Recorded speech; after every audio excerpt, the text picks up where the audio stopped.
I'm Joe Schmidt from Home Remodel Workshop. Today we're going to show you how to get that toilet installed.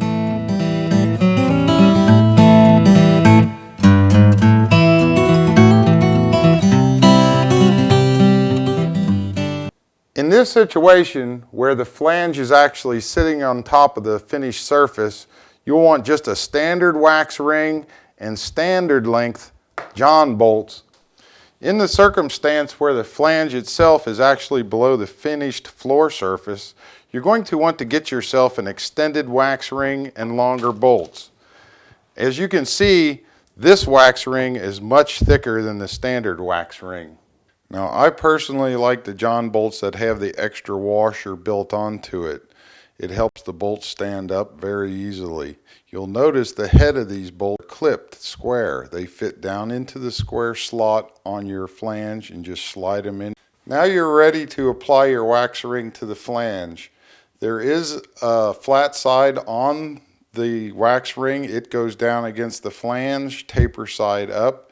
Just apply the wax to the flange, center the wax and the bolts over the opening, and you're ready to go. Ready to set the toilet onto the flange. Pick up the toilet and carefully line up your bolts with the openings in the bottom of the toilet. And once you get both bolts through, press down evenly and mash the wax ring. When you're setting your toilet, you want to press straight down, keep an even pressure on your wax gasket. This is the connection to your plumbing system, and it needs to be airtight, watertight.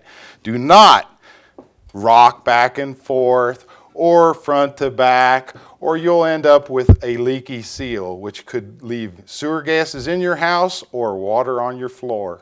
Now we're ready to bolt the toilet down to the flange. First, you want to take your cap washer, place it over your bolt, then the metal washer goes over that.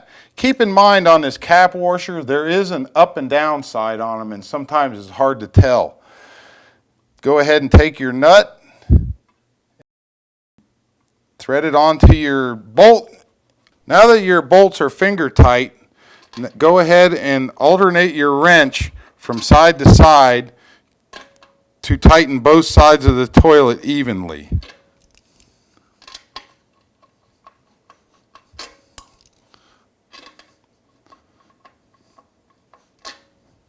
Now I'm ready to cut off the toilet bolts so the cap will fit over the nut in the washer. I take a hacksaw that I wrapped with a little duct tape. Now you can use a mini hacksaw if you're more comfortable with that. And basically you just start sawing the bolt off right above the nut.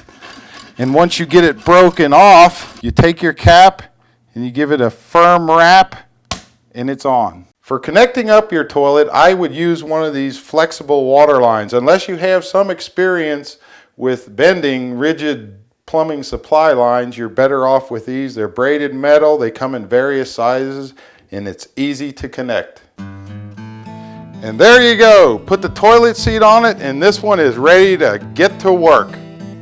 Oh yeah, and don't forget to subscribe. Thanks.